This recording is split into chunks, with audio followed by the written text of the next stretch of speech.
Hi, everyone. It's Denise Brown from the Caregiving Years Training Academy. Thank you so much for being with us today. We have two individuals who are going to talk about how they've really been working within their community to ensure that the community is inclusive to everyone. So we're going to do some quick introductions, and we're going to start with Kristen. Kristen, tell us a little bit about your situation, and then we'll move to Jaclyn. Hi, everyone. Thank you for having me today. So my name's Kristen. As you can tell from my accent, I'm not from the US. I'm actually from just outside London in the United Kingdom. And for me, what brought me here, so about 2 years ago, I suffered from a condition called functional neurological disorder. And this is a brain network disorder where your brain essentially, all the parts are there and they should be working, but there's a communication problem with the rest of your body, which means people can have lots of wide-ranging different symptoms. For me, it meant that I lost my mobility over just a few months. So between January of 2022 and the September, I became, surprisingly to me, a full-time wheelchair user. So that whole adjustment period was really, really challenging. And it brings us sort of to today's topic, which is really important to me around accessibility. And today I'm sharing my insights with you from that transition from being able to walk to being a full-time wheelchair user. Okay, Kristen, thanks for being here. So, Jaclyn, tell us a little bit about your situation. Hi everyone. Thanks for having me, Denise. Let's see. So I was a tax accountant. That was my background. And then I had three kids very close in age. My middle son was born sick and disabled from a virus that I caught when I was pregnant, CMV for anybody who's familiar. I was told he would not walk or talk, and that's pretty much, he's multiply disabled. So I did keep working for a while, even when I had my third, but really just couldn't keep up with the demands of his care and wanted to be there for my children. So I resigned and was home for 6 years. And during that time, I dealt with so many accessibility issues, lack of inclusion, difficulty with doctors, and trying to find the right resources for him that once my youngest started full-time kindergarten, I took a memoir writing class, and long story short, I've been a journalist, freelance writer for the past 5 years, and I mostly write about accessibility, inclusion, anything related to my family and keeping us together, whether that relates to traveling or in the community, just finding ways to advocate for my son and make sure that he gets the same as my other two children. And Jaclyn has shared her story with us in the past. And if you are a subscriber to our YouTube channel, you can see our conversation with her about the stuffed calendar, which is about the family caregiver experience. There's not room in the calendar. So I had shared a list of questions to Kristen and Jaclyn before we started today. And of course, I'm going to deviate from that list of questions right off the bat, because I'm wondering, Kristen, what was the first challenge you encountered when you first started using your wheelchair? So for to give you a bit of background, so I actually first trained as a children's nurse, and then from nursing, I moved into clinical trials, where I now work as a clinical research associate, overseeing clinical trials happening around the UK. So my background was very much in healthcare. I had a nursing degree. I've been around science. I understood the healthcare system in the UK very well, what I thought I knew very well. So becoming a wheelchair user, you would think, well, at least, she's been in this environment. She knows how to talk to people. She knows somewhat of the patient experience. But I have to say, being in the position where your whole life is turned on its head in a very short space of time, you really realize quite quickly how little of the world that um, being in these new circumstances. So the hardest thing for me very early on was probably not even the illness itself. Obviously, it's very challenging for anyone going through a medical condition. You face lots of challenges in terms of healthcare, in terms of just the physical, accessibility side of things. But the biggest challenge for me, I said at that time, I still say now, was around people and relationships. Because especially if we don't have the experience of being someone with disabilities, we might make assumptions about what it is like to navigate the world with disability. And there is just so much that we might not even realize we're not getting right with when we approach those people. You know, I would have people ask me, you know, very inappropriate questions out in public. I would get asked, you know, what happened to you? Were you in a car crash? Were you was there some kind of accident that you were involved in which meant that you became a wheelchair user? And these would be people, you know, complete strangers. They wouldn't even ask me my name. They would come straight with this sort of question, whether it's in a lift, you know, an elevator, whether it's out in public when I'm just going down the street. And that really surprised me. And I think when I've reflected on this, I think it came from maybe my own personal assumption from before was that surely most people experience the world in the way that I do, you know, and if I'm a very compassionate and considerate person, then surely, you know, at least 80% of everybody else would be the same. And that was the biggest shock to me, was realizing actually that just the number of people that don't say the most appropriate thing or aren't considerate, and I would hope that for a large part it comes from lack of perspective. You know, I don't think that most people intentionally try to make you feel uncomfortable.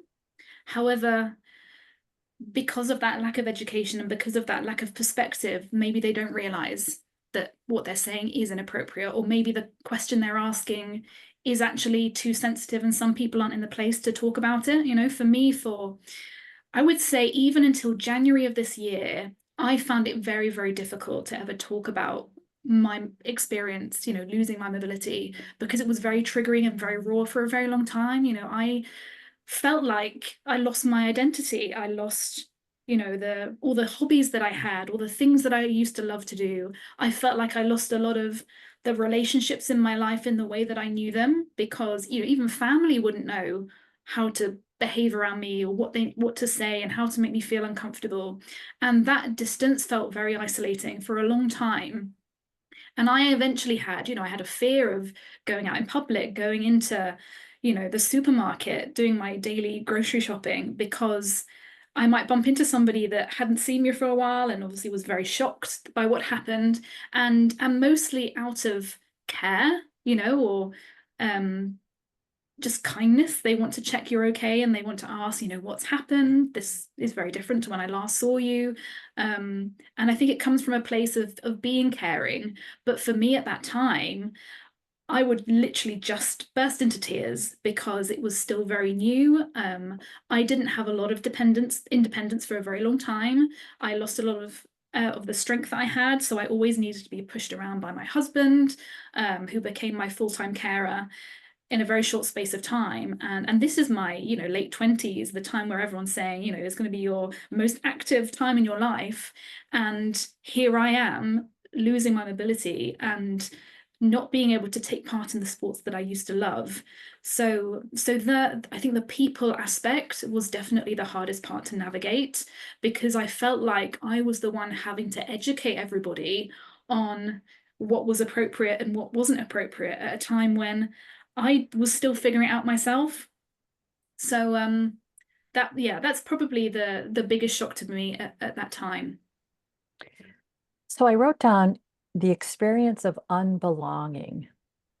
And I wonder, Jaclyn, how relatable that feels to you. Yeah, very, very relatable on many different levels. The family aspect, I guess, was probably the first most difficult when my son received his diagnosis. Reactions from even very immediate family was maybe not what I quite would have wanted, whether it was disbelief or, oh, the doctor must be wrong, or, you know, just very different reactions. And then even reactions from doctors and therapists who wanted to treat my son, who was in the early intervention system, which starts here at birth. If you qualify, they come and evaluate. The evaluator was very triggering for me when she evaluated my son and was looking at his different, you know, testing him and kind of shaking her head in a negative way when she wasn't getting the typical response from him. So I had to learn how to advocate for him from very, very early on, not only for him, but for my own mental health, because dealing with a doctor or a therapist or an evaluator who was going to be harsh or cold or in the delivery of how they explain things was tough. And then similar to Kristen, the family and friends aspect, I had a neurotypical daughter who's 2 years older than my son, and I have a neurotypical son who's 2 years younger. So my multiply disabled child is my middle child, and they're less than 4 years apart in total. So my oldest and my youngest are less than 4 years apart in total. So I was meeting a lot of parents also at that time. So parents in preschool and parents just in the community. And I never felt like I fit in with any of them, because I would go to the one school and talk to them about seizures and wheelchairs and feeding tubes. And I would go to my daughter's school and the parents would complain about, my kid won't put their shoes on in the morning. And so I had a hard time kind of fitting anywhere. And it took me years and years. I was in therapy for about 10 years before I started writing. And then I've been writing for about 5 years. It took me a long time to get to the point where I had to learn that nobody's going to really understand my experience, and that I like someone for whatever reason that I like them. And then I guess in a similar way to Kristen, I kind of put a barrier on what I can and cannot talk about or will not talk about. And then just initially I did cut everyone out. That was my go-to. It was just easier to cut most people out and kind of be in this bubble with my immediate family. Also, just because we were kind of healing as a whole, but it was just hard to let other people in. And then when I'm better at reaching out now. Like my son was in the PICU for 5 days last week, and I did reach out. I did post on my social medias. I did reach out for support, and I didn't explain much about it because it's nobody's business exactly what's happening with him. That's his private business. But I did share that we were there and we were juggling a lot, and I'm trying to manage my other two, and whoever was around could step up and help. And so I appreciate that now, but in the beginning it was really hard for me. Hope I answered your question. Yeah, I think it's so profound that you both start with this idea that it was an emotional experience of feeling like you didn't belong. And I just want to mention, if anybody has questions who's joined us live, please feel free to post them in the chat room. We'd love to include your questions in our conversation. So I'm curious for both of you, what do you wish you would have heard early on from family members and friends? For me, and to be honest, this is still something that I think we're all working on. And it's the acceptance that if this is my current situation and this is how life is, forever, that recovery does not mean somehow success or happiness, or for me, I'm at the point now where I've been a wheelchair user since September 2022. I've been lucky to have friends and people around me that have been able to show me the wheelchair skills, and I have a lot more independence, and for me sport has been a huge catalyst for building that confidence and that independence. So I'm at a place now where I feel like I could live the way that I do now for the rest of my life, and I would still feel like my life was being lived to the full, But I think sometimes my acceptance of that is much further ahead than people around me. I think they're still in the phase sometimes of asking, so how's your rehabilitation going? Are you feeling better? How are your legs feeling now? I still get those questions, and this is from close family who I know they care. They want what's best for me, and I think sometimes what's best, we make this assumption that having mobility, having a life as flexible as maybe the life I had before, that being a goal. Whereas for me now, the goal is stability. For me, stability is actually the most precious thing. Not feeling like I have to go past a certain, goal in terms of rehabilitating myself back to the life that I was, because I'm a very different person now. I look at life rather than as one long ongoing linear line. It's separated into chapters. The person I was when I was a child is different to the person I was as a teenager, compared to a few years ago, compared to now. I look at the things that I do rather than as my identity, which I think was maybe why it was so difficult for me to make that adjustment. I look at, hobbies more like clothes, for example. Sometimes they fit, sometimes they don't fit. Sometimes you look at yourself and you're thinking, I want to try something new, And by having that more fluid look on identity and on just the way that I'm living life, I think really helps without putting those strict barriers on yourself. But I think my hope is that the people around me will also come to that point of acceptance as well. I think sports really helped, because that has enabled me to look like I'm improving in something when for such a long time I was deteriorating. So to see the opportunities that come through that have been really helpful, to show that actually there's still opportunity, there's still lots of positive things to come out of the experience that I've had.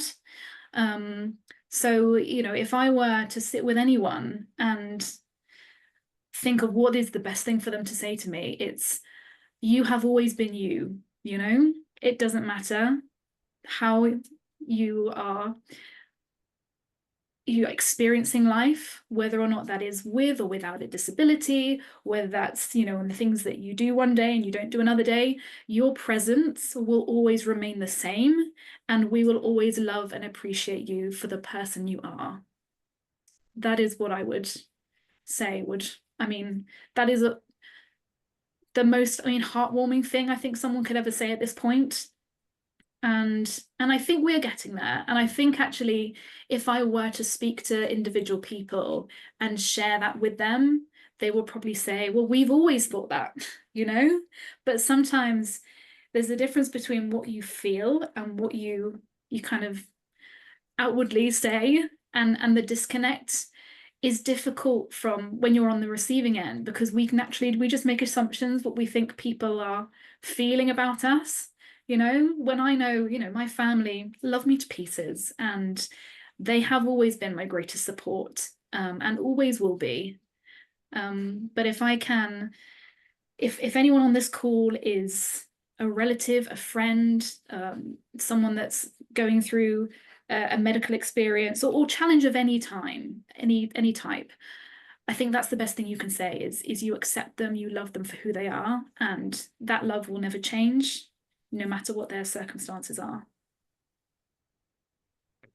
Jaclyn, what would you add in terms of words that you would have liked to have received, including from healthcare professionals? We do have a large percentage of our attendees are nurses and social workers.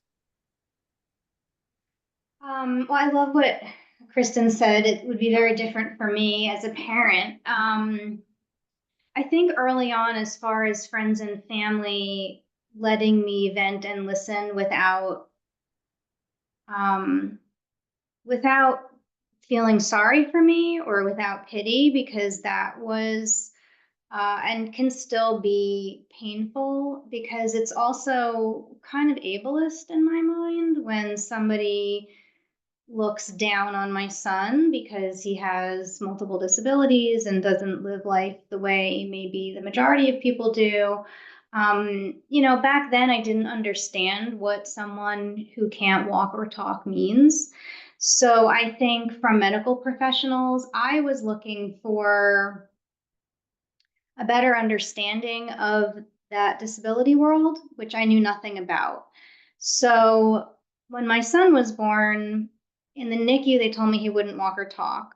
When he was 10 months old, I took him back to the neurologist who diagnosed him, and she was very cold and said, no one told you he has cerebral palsy yet? Well, of course he has cerebral palsy. And you think he can see? He can't see. He's not going to sit in the corner like a vegetable, but he'll have limitations.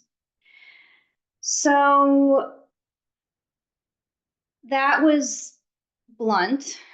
And what I was looking for when I went to that appointment was not for her to tell me that my son is going to be neurotypical. What I was looking for was every day around 5 o'clock, he would have a burst of energy and get excited, and his, just seemed to kind of just have more pep and be more tuned in. And there were different times of the day that I noticed things about him as he, as his central nervous system kind of calmed. And I was looking for a better idea of what I was going to be managing and how I could best support him. So there is a whole disability community, which I'm sure you two are aware of, that exists, that I feel now that the hospitals and the doctors really did not understand at all, that there are very many people thriving with adaptations and different ways of doing things. And I wish I had been introduced to that. I did meet a woman who started this Stop CMV Foundation, who had twins who had been impacted. And she was the most valuable person to me back then, because I said to her, when will I know what I'm really dealing with? And she said, probably by the time he's 3. By the time he's 3, he'll have gone through most of the, quote, gone through a lot of the developmental milestones. And as a very young mother, I was 33 at the time, and I had a 2-year-old daughter, and I was an only child with no siblings and no cousins close in age to me. So I really knew nothing about the developmental process, and even my daughter was just, did her thing, and I didn't pay a lot of attention. So somebody had just said, well, just because he can't walk or talk doesn't mean he's not going to have his own personality. He still have the personality. Doesn't mean that he's not going to, know that it's you or want to do things or be like, there are just so many ways to do things. And I wish somebody had explained that to me, because it made everything so much more daunting. I knew I was going to be dealing with accessibility. Taking him to 10 different specialists. So the doctors, the therapies, the modifying my home, modifying my car, modifying my vacations, be dealing with staring from strangers, just all these things that I knew I was going to be somewhat had an idea. If someone had given me some information about other people that were thriving in this life, right? Because I feel like that's what I'm doing today. We just went up to Niagara Falls last weekend, and it's very accessible, and we traveled around, and I wrote an article about it. And my other children, we're a family, that's first and foremost. So I think that connection was lacking, and it was just this, oh, pity, you're not going to have this, what you had expected, and so it's all doom and gloom. And that was a lot of what I was dealing with, I think. It's interesting because you both have been talking about how we compare quality of life. And there is one look to quality of life. And what you both had to figure out is quality of life looks very different for everyone. And in many ways, it's within our control to define quality of life. So it's relationships, it's loved, shared, and given, it's experiences that are shared. And it sounds like so much was focused on, and I'm not sure if this is the right way to say it, so much was about what's not working right, that there wasn't a conversation about, let's talk about what could work well, and let's figure it out for you. And here are some resources for you. And I think, Jaclyn, when you think about 5 p.m., that your son exhibited pep and energy, I would think the neurologist would want to say, okay, that's successful. Let's figure out how to make that part of noon or 8 a.m.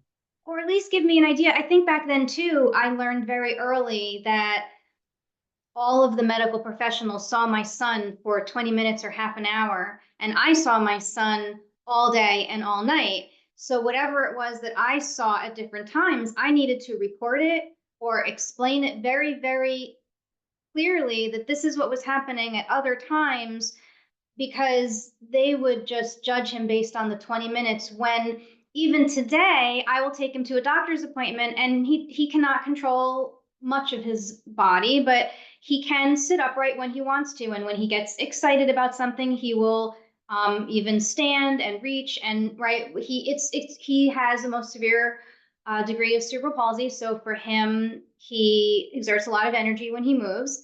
And so he will only do it for things he wants to do. What does everybody do when they get to a doctor's office? They don't want to be there. What does he do? He throws his head in his lap. Oh, is he tired? Every single time I go, no, he doesn't want to be here. I don't want to be here. He doesn't want to be here.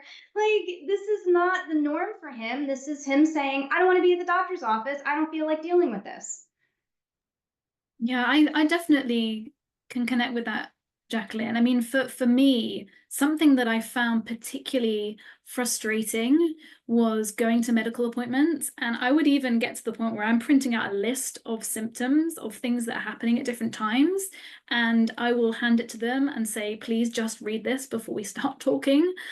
Partly because in the UK, maybe because of resourcing issues, you're seeing the different person every single time. You know, if you have if you book any kind of doctor's appointment, you're lucky if you see the same person twice, even if you have a chronic illness. You know, if you're not under a specialist yet, if you're still at the point of seeing your primary care doctor waiting for a referral, you are going back and having the same conversation with different people, but each time you've only got 10 minutes to talk. They're focusing on a different thing, and no one is spending the time to put the whole picture together, which is frustrating as a patient, because you go there, and I think sometimes, and even, you know, I came from a nursing background, so I kind of have a understanding from other patients as well, is we put so much preparation into those appointments. You know, we sit at home and we think, right, you know, I've already been to the doctor however many times. I'm still trying to get a referral to wherever hopefully I need to go.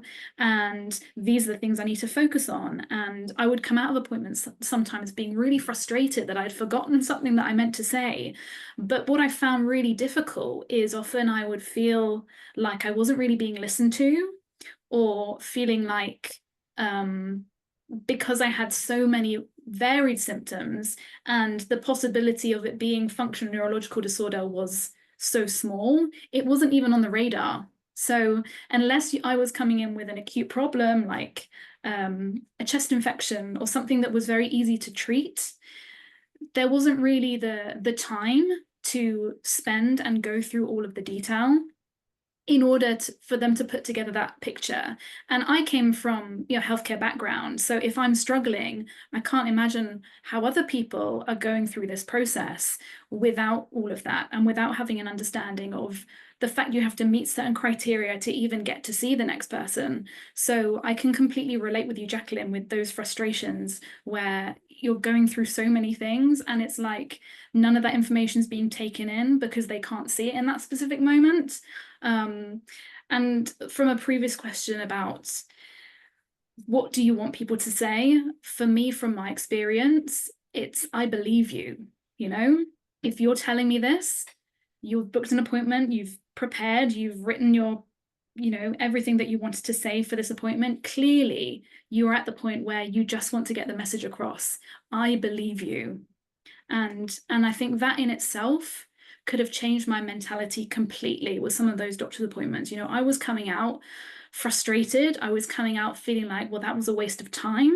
And given that we talk about healthcare resources being so precious, why are we not believing our patients? Why are we not listening to our patients? You know, for me, as Jaclyn said, you know, I am 10 minutes of their day. I am every minute of mine.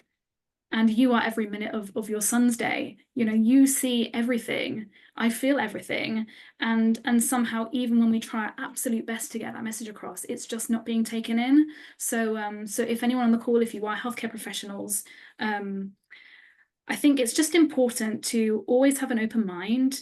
Don't just think because, you know, that this particular case doesn't fit with specific conditions on your mind, that it doesn't mean it's worth a referral, that it doesn't mean that it's worth really sitting and thinking about. I know there's always challenges with time, there's always challenges with resources, but actually on the whole, if I think about if I had one doctor that referred me, you know, a really long time before I actually went through to anyone, I actually ended up going private, and that's how I got my diagnosis, because the NHS system, the public health system that we have in the UK, they told me in a medical appointment I had exhausted their resources. And to hear that as a patient, to hear that, you know, I'm sat there in the wheelchair that I wasn't expecting, that I at that time didn't want, you know, my life had just, it felt like it stopped with everything that I was able to do before that point. To have someone say to me, you've exhausted our resources, we're not making any more referrals for you, that was really hard. And I see myself as a very resilient person. I think there will be people that, you know, might not have the resilience that I have. And even for me, that was a difficult day. And moving forward, and I think, Jaclyn, maybe you relate to this, when you face those obstacles, you end up feeling like, if I ever have a voice, if I ever have access to the conversations, to the rooms, to anywhere where I can make an influence, where I can say to people, this is what you're missing, you know, this is the perspective you need to be able to improve that patient experience, to be able to improve the quality of life for people that are equals to us, you know, I will absolutely do my best to do that. And I think that will always be feel like a responsibility in everything I do. So sorry to rant on, but I think it's important that, you know, that perspective is there. And I would say that, Jaclyn, your focus on writing about accessibility is your way of advocating for change.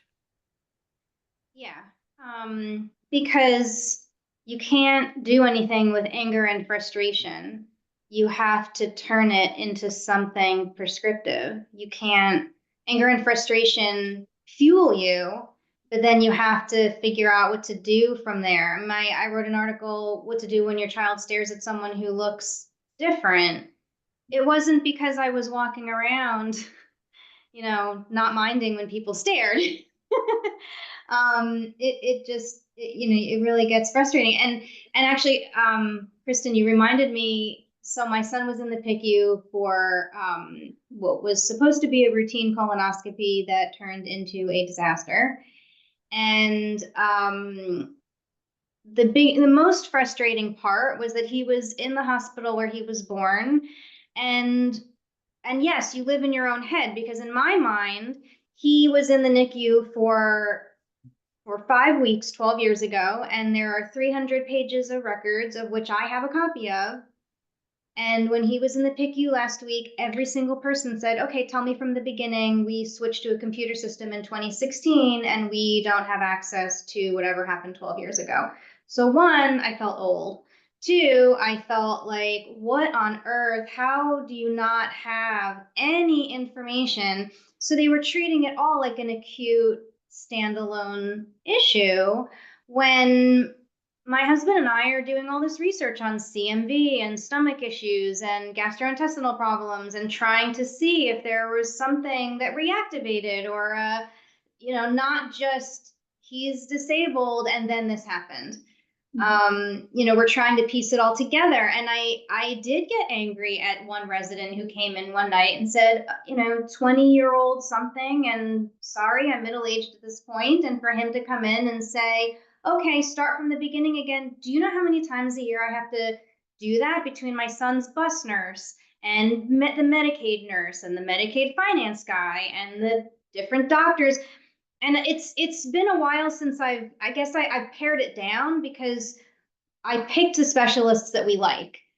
But then during the pandemic, people retired and people move on, and then you're starting all over again. And so, Kristen, what you were saying about having a list or writing things down and just handing that to them and saying, please read this, I think that's a smart strategy. I actually am pitching around an article about what other advice can people do to make that more streamlined, because all of my son's specialists are at different hospitals. None of them talk to each other. None of their computer systems talk to each other. And apparently, even where he was born, they don't have his old records. So if my husband and I were not there speaking up for him, I don't know. Yeah, this really is a powerful conversation about advocacy. And you both have really positioned yourselves as advocates. So I'm curious, what have you advocated for one change that actually helped everyone? So I can give a more some maybe positive answer. So for me, when we moved into our office, a new office, this was back in May of 2022. So if you remember, I wasn't using a wheelchair till September of that year. So I came to this new office walking straight in, you know. I still had suffered a few symptoms by this point, but the mobility part hadn't really been affected. So naturally, I just, you know, open the doors, go in the kitchen, do everything that everyone typically should be expected to do. Now, when I came back as a wheelchair user, that was when I really realized the challenges with accessibility. And it's interesting to think that, you know, in the United Kingdom, as with the US, we probably think that we are countries way ahead when it comes to accessibility, especially within buildings. So the building that we were in, I mean, it was only a few years old. So you'd think, well, surely the building regulations must ensure that it's accessible. Every internal door in this building was a fire door. It was very, very heavy, and I wasn't able to open it anymore. So I was coming to these doors, and imagine I'm on wheels. If you try and push a door, you're just going to go in the opposite direction. You're not going anywhere. So I would have to spend my days, you know, if I wanted to go into the kitchen to get coffee, anything, I'd need to ask somebody to go and open the door for me. If I wanted to go into a meeting room, I have to ask somebody to go to the door for me. If I'm even going out to the toilet facilities, there's a glass door that I couldn't open. I had to ask someone. So all the time. And that was a very, very visual accessibility challenge that needed to be sorted. So for me, I was only one person, and I think that's some of the challenges when you are facing accessibility issue and you feel like you are the only person that people might think is going to benefit from that, and the challenges that comes with having to really push that issue forward and to get people to realize that that is a benefit not just for you but for everyone, and you know, moving forward for people in the future. And one thing that I can proudly say we did is we changed a number of the internal doors. They're now automatic. So I regularly see people going in to get their cup of coffee, have their cereal bowl. They will elbow the push button door, and they will carry their things to their desk. And I remember looking at that for the first time and thinking, that is why accessibility benefits everybody. You don't even realize until it's there, but it does make a difference, and it makes people's lives easier. Yeah, that's an awesome example. And I'm curious, Jaclyn, what change have you advocated for that you have seen help everyone?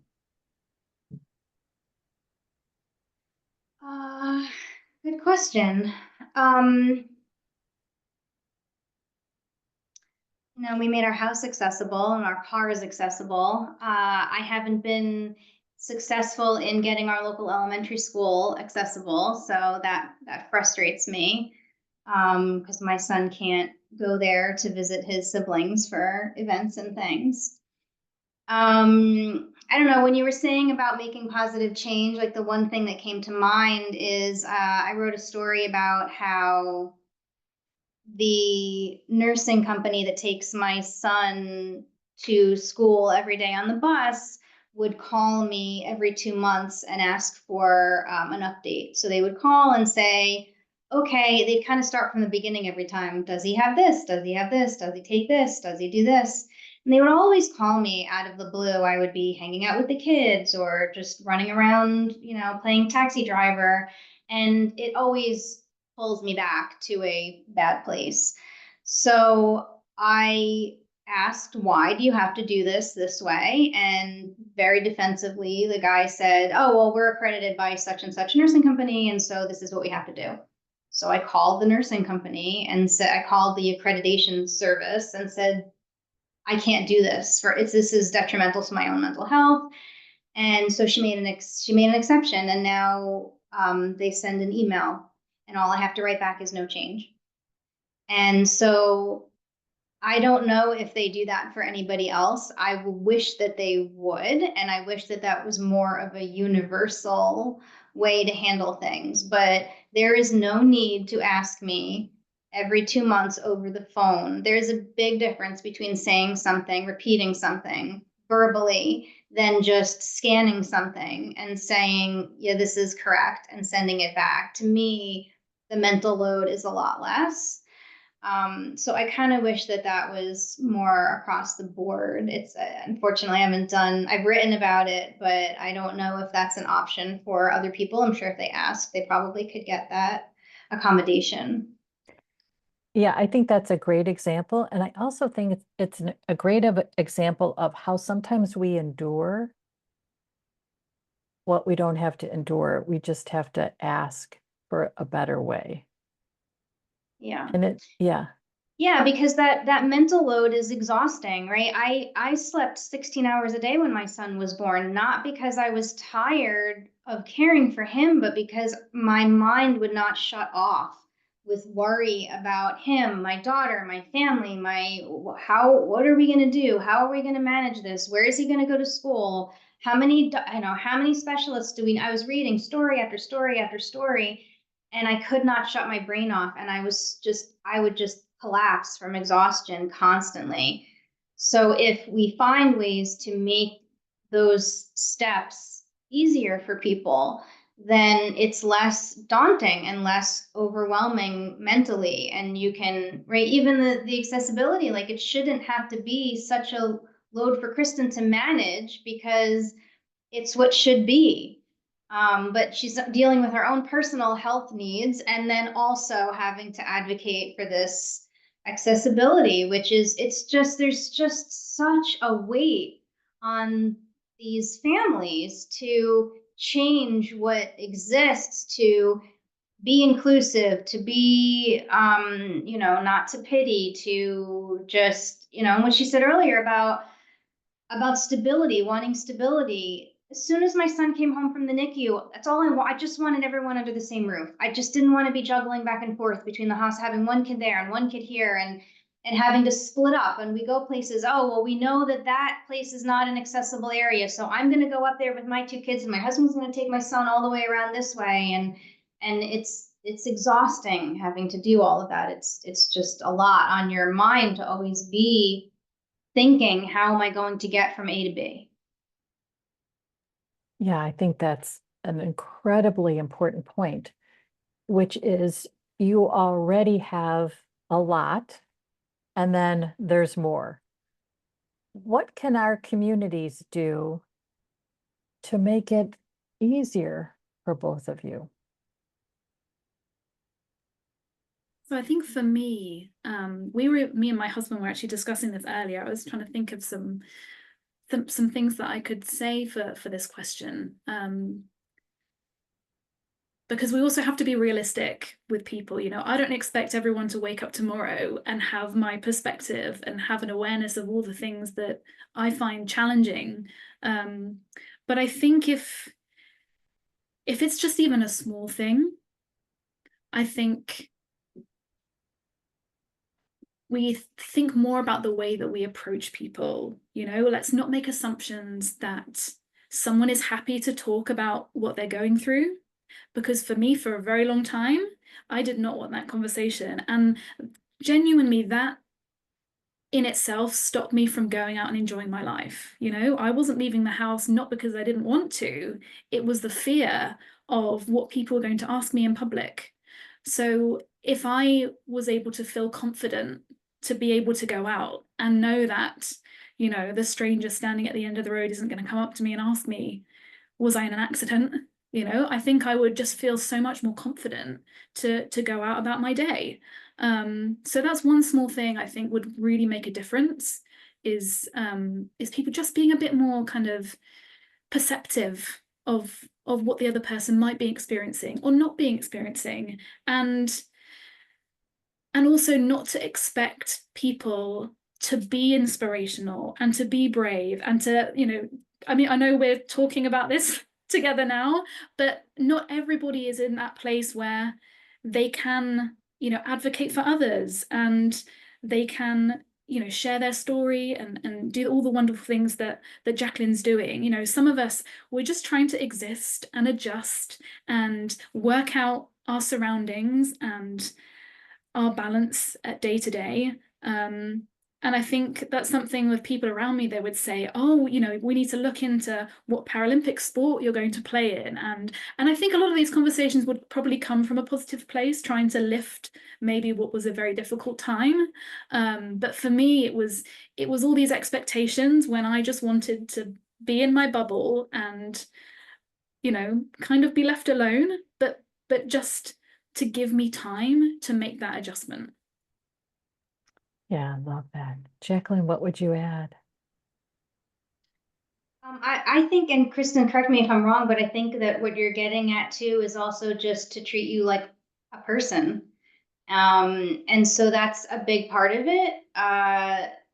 You know, there is obviously like my son, like your disability is part of who you are. My son's disability is part of who he is. So it's not saying, oh, you don't have a disability, but just seeing the person. And so for Kristen, somebody can just walk up to her and talk to her and have a conversation. For my son, they can't really do that. He doesn't speak verbally.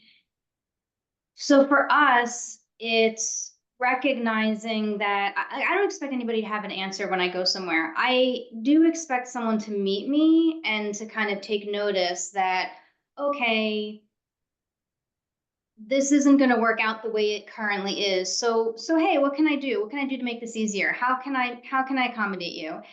Not in a way that's kind of like aggressive. Sometimes I'll go to somebody's house to a party and they'll come rushing out. Oh, you're here, you're here, you're here. Okay, well, let me figure out. I made this, I made it so that they're in the back and we can lift you up and we can do that, right? When you go to someone's house, you go and you say, hey, thank you for inviting me. It's so good to see you. How's it going? That's never my experience anymore. It's always, oh, you're here. Okay, I was waiting for you. Let me get you around that. Let me figure out because I know. And then you get in. Finally, we get all in the house, and then they go, oh, okay, hi, how are you? Thank you. How's it going? Right? It's like a whole to do. Same thing when I go to a restaurant. I'll go to a restaurant, and it's all right. Well, hold on. Let me figure it. It's like a whole rushing around. Let me figure this out. I don't know where I'm going to put you. Let me find a way. And it's like a hubbub. And so I appreciate that people are making the effort. It would be nice if it was done in a little more like, I guess, like a calm way. But also just meeting me somewhere. I don't expect someone to have the answer. Hey, you know, I see that this is going to be a little different than what we're used to. How can I make this accommodated? What's the best way? What can we do for you here? How is this? Let's just let me know. And I guarantee you I'll have an answer. Oh, just move. Okay, see if you just move those chairs that way and we'll pop them in over there. Oh, okay, no problem. And then you do it instead of it either being, oh, I have no idea what to do, or let's make a big deal out of it, but kind of, okay, let's just go about doing this and meeting. Again, I never expect somebody to have the answer. My son was in a couple of plays recently, which I would love to say is because of my advocating, but it's because of my daughter. And so I had no idea how we were going to make it work, but they were willing to work with us. And so we had conversations and they spent time with him and we worked through it in a very calm and casual way. And he had a great time and I got a break from him and he got a break from me and it worked out, but they had an open mind. So I think having an open mind, not being aggressive. And when my son was little, people would come and pray over him or put him in the ocean because the ocean is healing today. Let me see how we can fix him. There was a lot of that when he was little too. So just like a lot of different aggressive, just, okay, I see that this is not going to be what we're typically used to. How can I accommodate you in a very just simple way, I think would be easiest for us. Yeah, I definitely can relate to that. One thing to mention actually on this is everyone might know my hair is a very bright pink. And the reason I dyed it, so this was done in December of 2022. So only a few months after I got my wheelchair for the first time. And there was something in the back of my mind that was just, it was like this thought that kept knocking, saying, you've got to do it. You've got to dye your hair a really bright color, something really outrageous. And I think it probably stems from so much being out of my control and wanting to take back control of something. But the second I dyed it, I noticed that people would have to stop and think, what do I comment on first? Do I comment on her very brightly colored hair or on her wheelchair? And I think actually the way that people would approach me changed, because suddenly they go, oh, your hair's such a nice color. You know, rather than always thinking about, oh, I've got to give her a compliment because maybe she doesn't get that many that day.